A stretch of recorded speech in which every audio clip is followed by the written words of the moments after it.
안녕하세요. 저는 35살 여성이며 인쇄소 사장을 맡고 있습니다.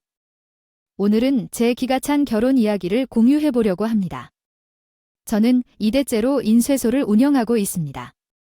우리 가족의 친정 아버지께서는 40년 동안 인쇄소를 운영해 오셨고, 저도 아버지의 일을 배우면서 인쇄 사업을 이어왔습니다. 저는 아버지와 정말 가까운 관계를 유지해 왔는데, 그 이유는 홀로 저를 키워오신 아버지의 성원 덕분입니다. 아버지는 30년 동안 혼자서 저를 키우시느라 힘들었는데 30년 전에 어머니가 돌아가셔서 아버지는 다시 재혼하지 않고 혼자서 저를 키워왔습니다. 사셨습니다. 그래서 다른 집보다 아빠와 딸이 같이여요. 신랑은 아빠와 오랫동안 같이 인쇄소에서 일한 사람입니다. 처음에는 제가 인쇄소 영업 담당이었기 때문에 친해지진 않았지만 아빠가 건강이 급속하게 좋지 않아지시면서 본격적으로 인쇄소를 물려받으며 신랑과 가까워졌습니다. 아빠는 혼자 남겨진 딸과 오랫동안 보아온 직원과 사이가 가까워져서 이 사실을 반가워하셨어요. 아버지는 자신이 죽은 후에 혼자 남게 될 딸을 항상 걱정하셨습니다. 우리 딸에게는 든든한 가족이 되어 주어야겠다고 생각하셨고 몇 년 동안 본 자네라면 내 딸을 행복하게 해줄 수 있을 거라고 믿는다며 말씀하셨습니다. 우리 딸은 평생 외롭게 컸는데 자네가 많이 사랑하고 아끼면서 키워주길 바라네. 저희 아버지는 신랑에게 저를 잘 부탁드립니다 라고 하셨어요. 친정 아버지도 위암으로 3달 만에 세상을 떠났어요. 하나 있던 가족인 아버지가 돌아가신 후에 저는 정말 많이 힘들었어요. 친정 아버지가 돌아가실 때 제게 가장 큰 힘이 되어준 것은 바로 신랑이십니다. 당신 혼자 힘들어하는 모습을 보니까 나는 당신의 가족이 되어주고 싶어서 결혼해주면 어떨까 생각했습니다. 장인어른이 약속했죠. 당신이 외롭지 않게 지켜주겠다고 나랑 한 가족이 되어주면 좋을 것 같단다. 그래서 당신이 있어서 아버지가 편히 눈을 감으셨습니다. 당신과 결혼해서 가족이 되고 싶어. 우리 결혼하자고 신랑이 저에게 청혼했고 저는 이 사람이 돈을 가진 게 없지만 나에게 좋은 가족이 될 수 있을 거라는 믿음으로 결혼했습니다. 처음에요. 신랑은 수수한 사람이었어요. 욕심이 많은 스타일도 아니었고 자기 일을 묵묵히 하는 스타일이었습니다. 이런 사람이라면 아버지로부터 물려받은 인쇄소를 같이 운영해도 좋을 것이라 생각해서 결혼했어요. 아버지의 인수는 규모가 8면이면서 20억 정도 되는 규모가 있는 것이었죠. 손님들이 많아서 걱정할 필요도 없었고 신랑은 혼자서 남자가 무너질까 봐 가족이 되어주고 싶다고 했어요. 시어머니는 내가 시아버지의 재산을 물려받자 흔쾌히 결혼을 허락해 주셨어요. 저희 신랑은 가진 돈이 많지 않았는데 시어머니와 트룸 빌라에서 살았고 신혼집은 저와 아버지가 살았던 아파트를 팔고 인쇄소 근처 작은 아파트를 분양받아서 신혼살림을 시작했어요. 일어났을 때 저는 결혼한 지 2년이 되었고 정말 행복했습니다. 신랑과도 아무 문제가 없었고 임신도 손쉽게 할 수 있었으며 출산까지도 이상 없었습니다. 그러나 아이가 돌쯤 되자 속이 매우 안 좋았어요. 부모 둘 다 위암으로 세상을 떠났기 때문에 매년 위 내시경을 받아야 했습니다. 하지만 임신과 출산 동안 2년 넘게 그러지 못하고 음식을 제대로 소화하지 못해 항상 소화제를 복용했습니다. 오늘도 당신이 소화주를 먹어야 하는데 최근에는 식욕이 너무 줄어서 내일 출근하지 말고 반드시 내 시간을 가져가서 쉬어야 하며 약만 먹지 말고 내 의사를 따를 것입니다. 그래요. 그동안 영양 상태가 마음에 걸리지만 병원에 가야겠다고 결정했습니다. 당신한테 아이를 맡기고 병원에 갔다가 새벽에 너무 아파졌어요. 정신을 차릴 수 없었습니다. 저는 응급실에 실려갔어요. 신랑이랑 너무 놀라서 응급실에 갔더니 내일 다시 꼭 내원하라고 당부하더라고요. 그때부터 무서웠습니다. 긴 밤을 뜬 눈으로 보내고 다음 날 저는 하늘이 무너지는 소리를 들었습니다. 위험을 섬깁니다. 이 정도면 평소에 많이 아프셨을 텐데 모르셨어요. 최대한 빠른 날짜로 수술을 잡아봅시다. 젊은 나이라서 하루라도 빨리 수술하는 게 좋을 것 같아요. 저는 위암 3기예요. 이제 아이가 2살이에요. 저 죽을 수 없어요? 제 엄마 아빠도 위암으로 돌아가셨는데 아직 젊으시니 자료를 기르시고 수술 전에 더 건강을 관리하면서 최대한 빨리 수술하고 싶습니다. 항암 부작용을 앓으신 남성은 응급실을 다녀온 다음 날 다시 병원에 가야 했습니다. 그곳에서 의사는 위암이 있다고 설명하셨습니다. 그 소식을 듣자마자 정말로 충격이었습니다. 제 나이는 겨우 35살이었는데 위치가 나쁘고 나이 어린 사람들에게는 빠르게 확산될 수 있어서 더 위험하다는 얘기를 듣자 눈앞이 캄캄해졌습니다. 신랑과 함께 앉아 눈물을 흘리며 대화를 나누면서 계속해서 눈물이 흘렀습니다. 하지만 계속해서 울다 보니 시간이 흘러가기만 해서는 안 되었습니다. 2살짜리 아이를 키우기 위해서는 돈이 필요했고 집 대출이 30억 원이나 남았기 때문에 누군가는 계속해서 일을 해야 했습니다. 그때부터 신랑과 함께 해야 할 결정들을 하나씩 내려야만 했습니다. 인쇄소의 업무 공지를 조금 수정해 보겠습니다. 안녕하세요. 인쇄소 업무에 대해 알려드립니다. 항상 매출 관리에 주력해오다가 이제는 신랑이 이 부분을 맡게 되었습니다.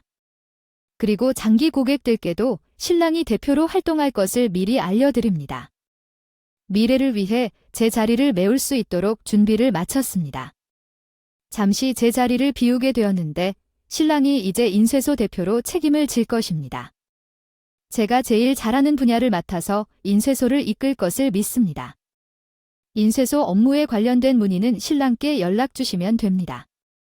저는 다가오는 수술로 인해 2달 동안 결석하게 되며 이 기간 동안 신랑이 혼자서 인쇄소를 운영할 수 있도록 모든 준비를 완료했습니다. 시어머니께서도 신랑이 대표로 활동할 것에 대해 긍정적으로 적극 지지해 주셨고 제가 대표이며 신랑이 직원으로 일하는 형태를 선호하지 않으십니다. 시어머니는 제가 아픈 것보다는 신랑이 사장의 역할을 하는 것에 기뻐하셨고 신랑은 인쇄소에서 실제 인쇄 작업만 맡아본 적이 있을 뿐 실제적인 경영을 해본 적이 없었습니다. 신랑이 수행했던 일을 아르바이트생을 고용하여 시키고 신랑에게는 본격적으로 인쇄소 사장 역할을 맡기기로 했습니다. 신랑을 믿기 때문에 의심 없이 신랑에게 모든 것을 알려주었고 그 결과 시어머니는 매우 만족하셨습니다. 원래 남자들이 사장을 맡으면 더 안심하며 역할을 맡긴다는 생각을 가졌는데 신랑이 이제 사장 역할을 잘할 것이라고 믿으며 많은 매번을 올릴 것이라고 생각합니다. 따라서 인쇄소의 명의를 신랑에게 이양하고 내가 할 일은 몸만 되어줘도 된다고 말씀해 주셨습니다. 챙겨 우리 아들이 너보다 훨씬 사려 깊은 역할을 잘할 거니 너는 이제 인쇄소에 신경을 쓰지 말아야 해. 시어머니는 이번에 이렇게 기회가 있으면 인쇄소 이름도 신랑의 이름으로 해주는 게 어떨까 이야기를 꺼내셨었어요. 하지만 신랑은 절대로 자신이 싫다고 굳게 반대했습니다. 엄마, 지금 사람이 아파서 무슨 말이에요?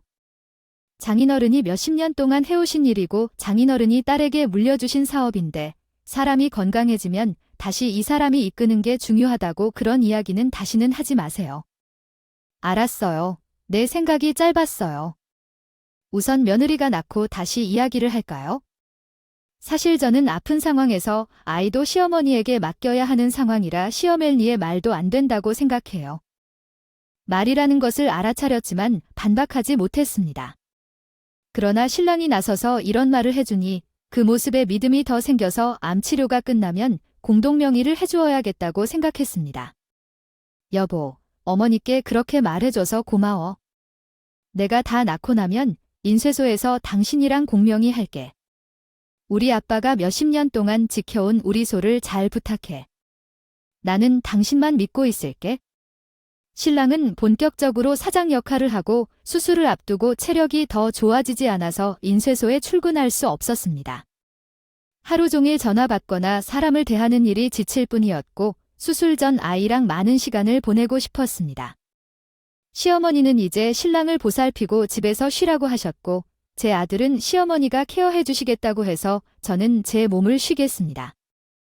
우선 집안일은 챙기지 말고 편하게 쉬세요.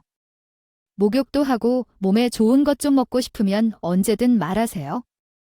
제가 해줄 수 있는 건 다 해줄 테니까요. 그리고 우리 손주도 제가 돌보겠으니 너는 아무 걱정하지 마세요. 어머니, 감사합니다. 어머니 믿고 편한 마음으로 낳을 생각만 할게요. 그래, 우리 아들도 요즘 정말 말이 되지 않는데 걱정되면서 인쇄소에서도 일하고 있고 너가 빨리 나와야 우리 아들 얼굴에도 화색이 돌 것 같아요. 우리 아들이 너를 많이 아끼는 거 알고 있니? 내가 우리 며느리가 나올 수 있게 도울 수 있는 일은 뭐든지 할 테니까. 진짜 엄마라 생각하고 필요한 게 있으면 편하게 말해도 돼요. 친정이 없는 나에게 이런 시어머니의 말은 정말 큰 힘이 될 것 같아요. 고마웠어요. 시어머니는 이때까지만 해도 하나 있는 며느리 죽으면 안 된다고 식단도 건강식으로 따로 만들어주시고 저를 정말 많이 챙겨주셨습니다. 어디서 좋다는 음식들, 나물들, 약초들을 구해다가 주시기도 하셨고 음식하는 게 힘든 저희 가족 반찬도 일일이 시어머니께서 가져다 주셨어요. 그래서 저도 시어머니께 금전적으로 잘해드렸고요. 수술하러 가기 전 가전제품도 바꿔드리고 손주 돌보신다고 힘든 걸 알아서 마의자도 사드렸습니다. 시어머니는 제 선물에 감사히 받으시면서 손주 걱정은 하지 말라고 하셨어요. 시어머니는 손주를 아들만큼이나 아껴주셨거든요. 그런 시어머니와 신랑을 믿고 저는 수술을 할게요. 저는 8시간에 걸친 긴 수술을 받았습니다. 다행히 전이된 곳은 없었고 빨리 발견되어 수술은 성공적이었습니다. 그러나 항암 치료의 8차 방사선 수술로 끝나지 않았습니다. 주변에 암 환자가 있는 분들은 아실 것입니다. 수술로 항암 치료는 정말 어려운 것이죠. 집에서 대학병원까지 이동하는 것은 3시간이 걸렸습니다.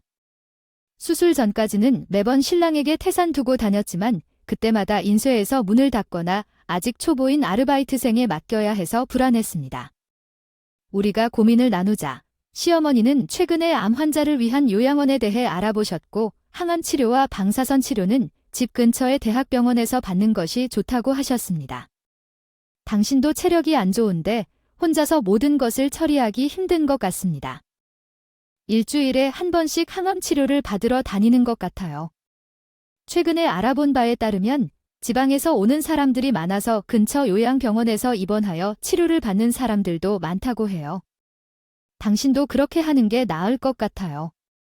그래서 수술을 한 후에는 집에서 쉬는 것이 아니에요.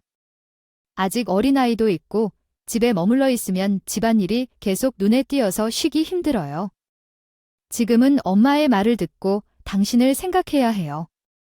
저는 시어머니의 말을 듣고 근처 병원으로 요양을 받았어요. 주말마다 신랑과 아이를 보러 왔는데 대학병원 근처에서 치료를 받으며 힘든 시간을 버텨냈어요. 항암 치료와 방사선 치료는 정말로 피곤하게 만드는데 아이에게 매일 엄마의 아픈 모습을 보여주는 것도 힘들었어요. 왠지 신요양병원을 선택한 것이 잘했음을 느꼈습니다. 그러나 여기에 무너질 수 없다는 마음으로 견뎌냈습니다. 우리 엄마를 위해 생각했어요. 엄마는 작은 아들을 두고 얼마나 힘들었을까 하는 생각이 들었고 또한 어릴 적부터 엄마 없이 자라며 얼마나 외롭고 힘들었는지 누구보다도 잘 알았기에 제 아들에겐 그러한 아픔을 주고 싶지 않았습니다. 그래서 악착과 같은 고통을 극복하려 했고 그러한 마음으로 몇 달간 항암 치료와 방사선 치료를 정신적으로 버텨냈습니다. 깊고 긴 항암 및 방사선 치료가 끝나고 집으로 돌아가기로 했을 때 시어머니는 아이와 함께 집에 있으면서 휴식을 할 수 없다고 하셔서 지방 시골에 위치한 암 환자 요양원에서 2달 동안 쉬어오길 권하는데요. 내 나이가 들면 주변에서 처량한 일들이 가득하지만 생각이나 하고 일할 때에는 애 백슬래시 쌓인 미가 있고 소중한 것으로 생각합니다. 암자들 중에 요즘 3명 중 1명은 암이 된다던데. 지인들, 식단 조절도 해야 되고 하니 지방에 암 환자 요양원 같은 것이 있더라고. 공기 좋은 곳에서 유기농 식단으로 환자를 케어해 준대. 너도 거기서 조금 더 쉬다가 오렴. 그래, 여보, 나도 엄마한테 이야기 듣고 알아보니까 지방이라 공기도 좋고 바로 앞에 바다도 있고 산책할 수 있는 작은 산도 있더라. 여기서 아들면서 쉬는 건 완전히 쉬는 것은 아니야. 몇 달만이라도 당신만 생각해. 인쇄소는 걱정하지 말고 정말 감사해요. 저 앞으로 당신한테도 어머니한테도 잘할게요. 얼른 나와서 집으로 돌아올게요. 정말 감사합니다. 시어머니, 그런 배려에 손을 잡고 울었고 저를 정말 생각하는 것 같아요. 너무나 고마웠지만 현재 생각해보면 왜 그렇게 멀리 나를 밀어내었는지 깨닫게 되네요.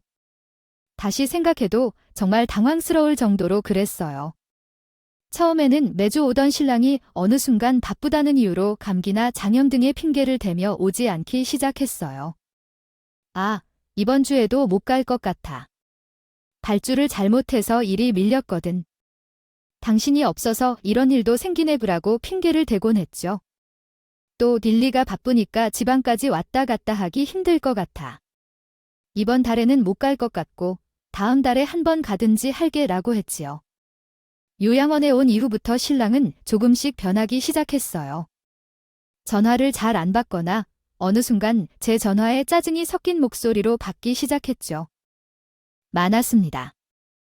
그럴 때마다 일이 많아서 둘이서 할 일을 신랑 혼자 하기 때문에 힘들어서 그랬습니다. 생각했어요. 그리고 김병의 효저가 없다고 1년 가까운 시간을 혼자서 일과 육아를 하고 있어서 신랑이 힘들었을 것이라고 생각했습니다. 하지만 이상한 점은 그뿐만 아니었습니다. 시어머니도 매주 오시다가 어느 순간 한 달에 한 번 오시는 거리가 있다 보니 시어머니가 못 오시는 것이 이해가 가고요. 하지만 시어머니는 눈치를 살피시고는 얼굴이 점점 좋아 보이기는 하는데 아이라는 것이 재발도 잘 된다고 하니 보험금도 나온 것도 있으니까 요양원에서 조금 더 있으면 어떨까요? 손주도 내가 잘 보고 있고 우리 아들의 인쇄에서도 잘 운영하고 있지만 내가 꼭 와야 할 필요는 없는 것 같아요. 전화할 때마다 시어머니가 자꾸 집에 오지 말고 요양원에서 편하게 쉬라고 하셨어요. 몇 번의 이런 말씀을 하시자 뭔가 이상하다는 생각이 들었어요. 내 몸이 건강하고 혈색이 좋아질수록 시어머니는 제 눈을 못 마주치시는 것부터가 이상한 일이에요. 처음에는 몸이 아프니까 안 좋은 방향으로 생각을 했었는데 연락도 없는 신랑 집에 오지 말라는 시어머니의 말을 듣고 여기서 이번 달까지 있고 저는 집으로 돌아가야겠다고 결심했습니다. 시어머니가 제게만을 위해서 집으로 오지 말라고 요양원에서 쉬라고 하는 것 같네요. 저는 입원했을 때에도 옆에 있는 사람들께 신랑이 인쇄소 사장이라고 자랑했고 친척들에게는 아들이 30살을 물려받아 구하고 있다는 식으로 이야기했습니다. 처음에는 신랑이 사장이 되었다는 것을 기뻐하시는 것으로 생각했지만 제가 돌아오면 신랑이 사장직을 못하게 될 거라는 생각도 했습니다. 제가 집에 돌아간다고 해서 당장 신랑에게 사장직을 빼앗을 상황은 아니었지요. 3달간 요양원에서 몸조리를 하다 보니 일반 음식도 먹을 수 있고 몸이 훨씬 가벼워졌어요. 혈색도 보통 사람들만큼 돌아왔고 더 이상 머리가 빠지지도 않았습니다. 그래서 퇴원 후에 집으로 갔고 신랑이 저를 받으러 와줬습니다. 오라고 전화를 걸었어요. 나 이번 주에 퇴소하기 했어? 그러니까 나 데리러 와 어서 빨리 집에 가고 싶어. 아들도 보고 싶고 당신이랑 집에서 같이 밥도 먹고 싶어. 아, 내가 조금 더 있다 오라고 했잖아. 왜 퇴소로 혼자 결정해?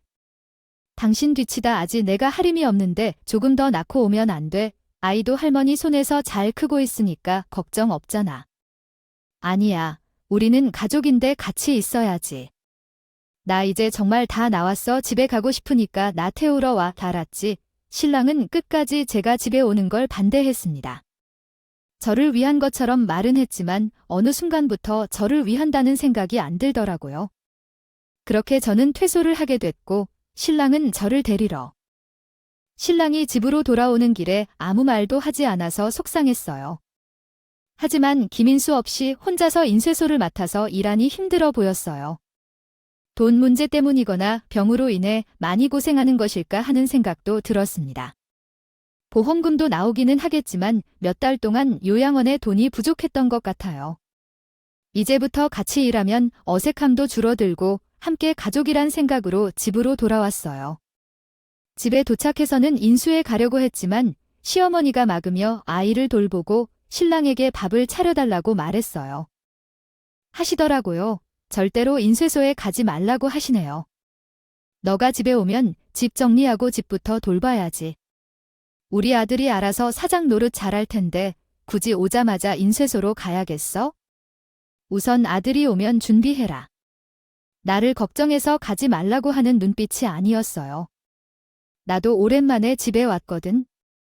집안 정리를 하고 아이랑 시간을 보냈는데 신랑은 한참 후에야 집에 들어왔네요. 여전히 인상을 쓰면서 집에 와서요. 저희 인쇄소 일은 시기를 많이 타요.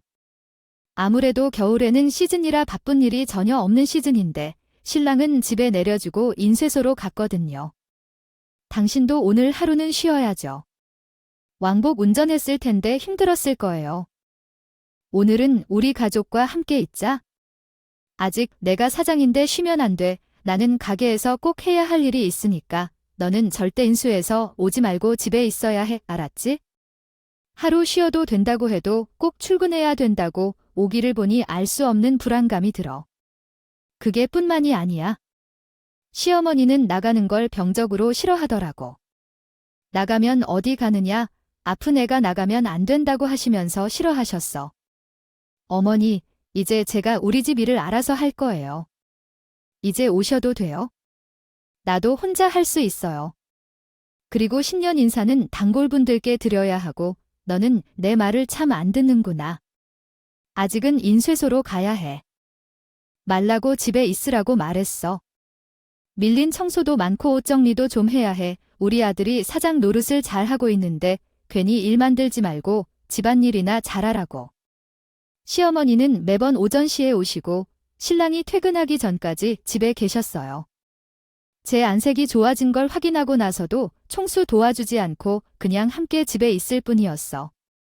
그래서 저는 시어머니께 집으로 가셔도 된다고 말씀드렸는데도 시어머니는 일주일 내내 우리 집에 오셨어. 인쇄소는 매주 금요일마다 마감을 하기 때문에 매출을 확인해야 해서 가려 했어.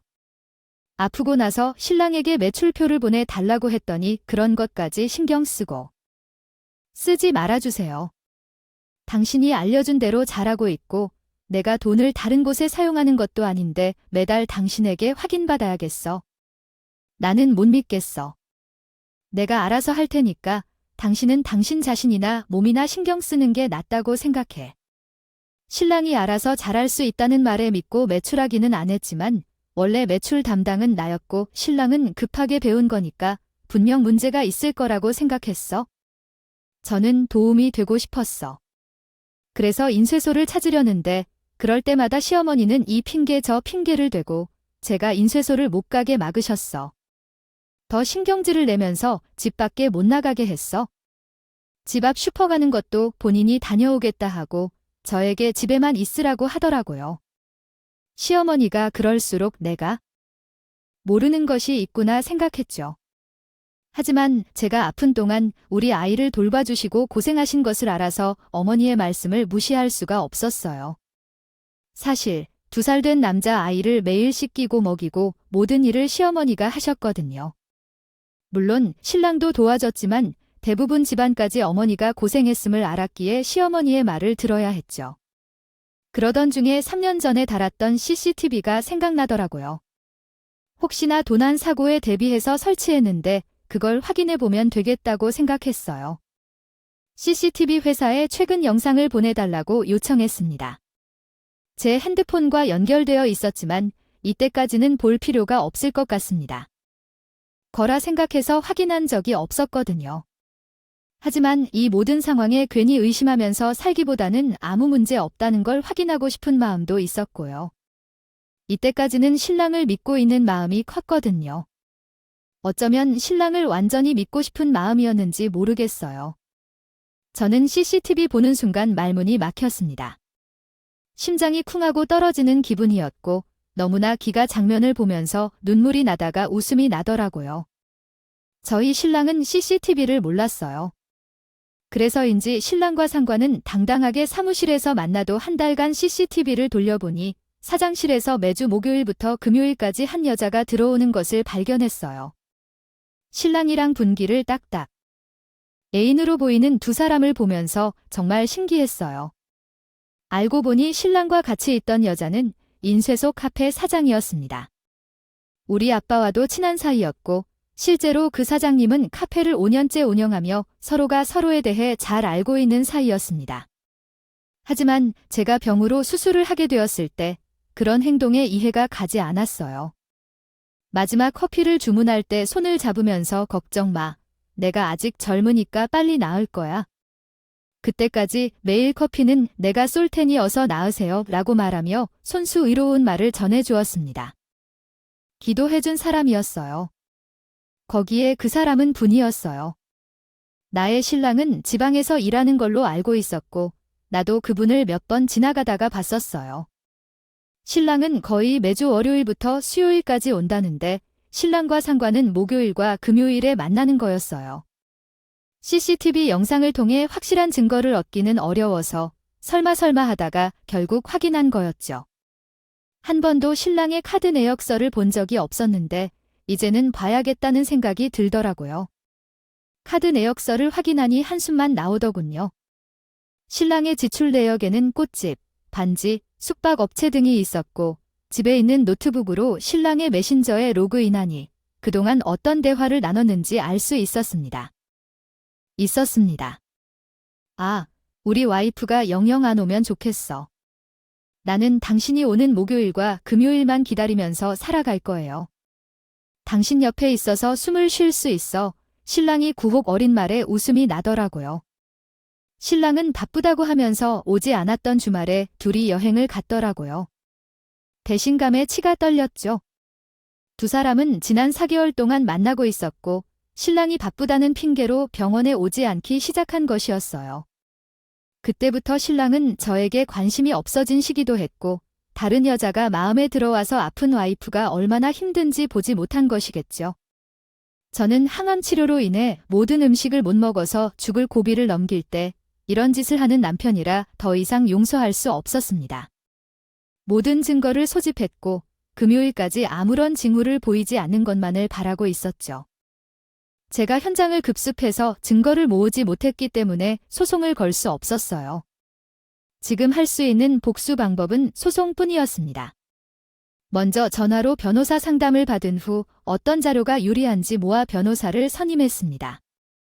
신랑과 상관을 용서할 수가 없었어요. 어려운 고통의 시간 동안 가족을 생각하며 버텼는데 그 시간 동안 다른 사람을 사랑하고 제가 없어지길 바라는 신랑을 용서할 수 없었고 모든 사실을 알고도 저를 인쇄소에 가게 하지 못하게 했던 시어머니도 얼마나 가식적인지 알게 되었어요. 이혼 준비와 함께 유부남인 걸 알면서 만나고 다닌 카페 사장에게 소송도 같이 할 예정입니다. 준비를 완료해 오래 기다렸던 금요일이 왔고 시어머니가 아침부터 집으로 찾아오셨습니다. 이번에도 나를 나가지 못하게 해 어지럽게 재료들을 들고 왔어요. 오늘은 간단히 김장을 하자며 제가 썰어온 배추와 만들어온 양념을 꺼내어 주셨죠. 손주와 어린이들이 집에 올 때까지 빨리 마무리 지어야 나가지 말라며 간단히 김장을 하자고 하셨습니다. 며칠간 시어머니가 나를 나가지 못하게 하고 금요일에는 병원에 가야 할 때도 핑계를 대며 같이 따라가요. 너 혼자 보내면 마음이 편치 않으니까 어차피 버스를 타고 같이 갑니다. 만약 병원에 갔다 올 거라면 함께 가졌어야 했는데 가서 의사하고 싶으니까 같이 가야지 하셨다. 그런데 정작 병원에 도착해서는 지인들과 통화하다가 의사 선생님을 만나지도 않았죠. 시어머니는 저가 병원에 갔다가 인쇄소에 갈까 봐 걱정하셨던 것이었습니다. 그 모든 행동은 제게 대한 것이 아니라 아들의 바람이 들킬까 봐 걱정하셨던 것이었습니다. 시어머니는 제 신랑의 바람도 알고 계셨기에 혹시 제가 알게 되면 신랑을 사장 자리에서 쫓아낼까 걱정하셨던 것이었죠.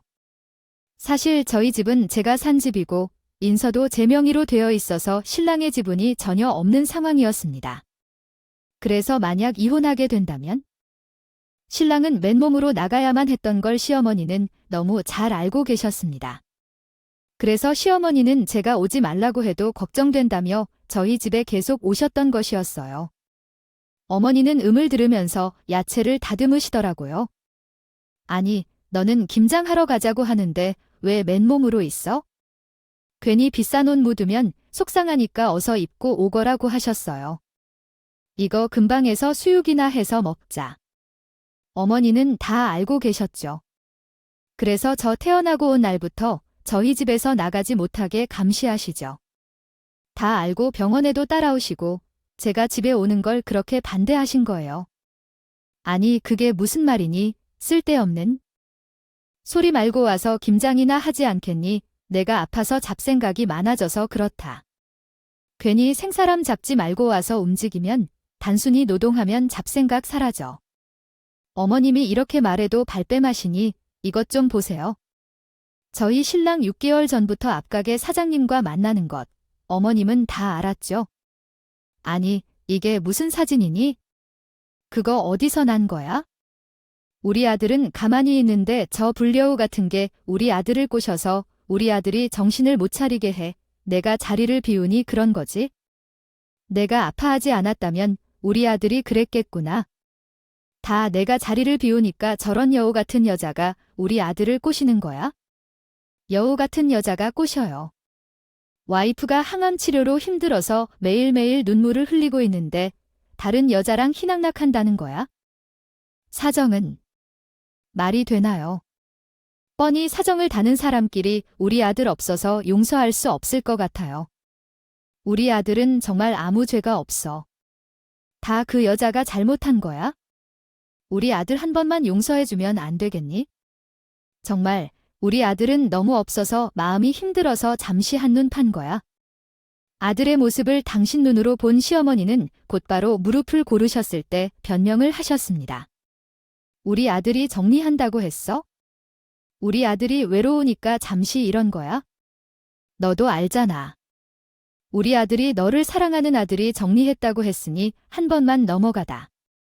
시어머니는 제 다리를 붙잡고 울면서 자기 아들이 외로워 그렇다며 한 번만 용서해 달라고 했습니다. 하지만 정말 외로운 건 저였습니다. 긴 투명 생활 동안 점점 변해가는 신랑을 보면서 얼마나 울었는지 모르겠어요. 제가 신랑을 용서할 수 없었고 시어머니를 뿌리치고 인쇄소로 달려갔습니다. 아르바이트생은 나를 보자마자 깜짝 놀란 얼굴로 쳐다보지도 못했어요. 다 알고 있는 눈치였어요. 저는 곧장 사무실 안으로 들어갔고 분명히 집을 나가서 시어머니가 신랑에게 전화를 했을 텐데 신랑은 그런 시어머니 전화를 무시해 제가 온 걸 보고는 깜짝 놀랐어요. 인까지 다 했어요. 조만간 소송에 들어갈 거고 지난 4개월 동안 당신의 카드로 선물을 샀는데 숙박과 두 사람 간의 메시지 글들을 모두 가지고 있으니까 이기려면 빨리 변호사를 고용해야 할 거예요. 여보, 이게 다 무슨 일인지요? 우리 별 사이가 아니에요. 당신이 오해한 거라 생각해요. 잠시 만나서 커피 한 잔 하시겠어요? 한 잔을 하면서 조금 친해진 것뿐이지 아무런 사이도 아니에요. 신랑은 곧 무릎 꿇고 용서를 구하고 상간녀는 제게 비위를 맞추려고 했지만 저는 상간녀의 손을 붙잡았어요. 그쪽 신랑분의 연락처를 가지고 있으니 조금만 기다려주세요. 이제 근방에 단골들이 많은데 이혼하면서 그 이유가 당신과 내 남편의 사건을 살려내도록 하겠어요. 두고 봐요. 내가 당신의 눈에 피눈물을 흘리게 한 것처럼 당신도 피눈물을 흘리게 하겠습니다. 아니야, 자기가 오해한 거예요. 우리는 그냥 친구처럼 풀 것뿐이에요. 선물은 내 생일 때 받은 것이고 정말 우린 그런 관계가 아니에요. 한 번만 참아주면 안 될까요? 저는 곧 이혼 소송을 진행하고 신랑은 양육권도 박탈받을 것입니다. 인쇄소에서도 쫓겨났고요. 카페는 동네 장사인데 낙인을 찍히고 손님도 없고 제 대신 가서 욕해주는 주변 이웃들 덕분에 단 2주 만에 카페 문을 닫았습니다. 거기는 5년 넘게 장사가 잘 되던 곳이었거든요. 망해버리는 것도 정말 한순간이더라고요. 듣자 하니 그쪽 집 남편에게도 소송당해서 가게까지 다 빼앗겼다는데 아무튼 그 좋은 의혈을 팔골이 없이 사라졌습니다. 신랑은 시어머니 집으로 다시 들어갔고요. 신랑은 모아둔 재산도 없었어요. 실제 결혼 후 모은 돈이 얼마 없어서 재산 분할에도 위자료 다 적었고요. 아이도 저랑 살 것이라고 해서 제가 일자리가 있고 능력이 되기 때문에 당연히 양육권을 가지고 올 수 있습니다. 위자료는 둘 다 3천만 원을 받고 깔끔하게 이혼했어요. 그 카페 사장은 그 금액을 줄 수 없다고 깎아내려 달라고 사정사정 하더라고요. 저는 암에 걸리면서 한순간에 모든 것을 잃는 기분이 들어 허탈했는데 이번에 전 남편과 그 여자 꼴을 보니 암에 걸렸던 게 아무것도 아니었구나 생각이 들었어요. 하루아침에 모든 것을 빼앗기고 망신당하며 쫓겨나는데 그 여자도 그 여자지만 전 남편은 사장님에서 백수가 되어버려서 그 충격이 더 큰 것 같았어요. 전시원은 그날부로 병원에 입원했다고 하고요. 물론 안타깝거나 그런 생각은 전혀 없었고요. 지금이라도 알아서 다행이라는 생각만 들었네요. 이제야 비로소 제 생각이 바뀌기 시작했어요. 주변이 제 건강을 모두 다 깨끗하게 치료받은 것 같은 기분이 듭니다. 이제는 제 건강을 잘 챙기면서 아들과 행복하게 살고 싶습니다. 제 이야기를 들어주셔서 감사합니다. 오늘도 저희 채널에 와주셔서 감사드립니다. 더 좋은 이야기를 찾아뵙겠습니다.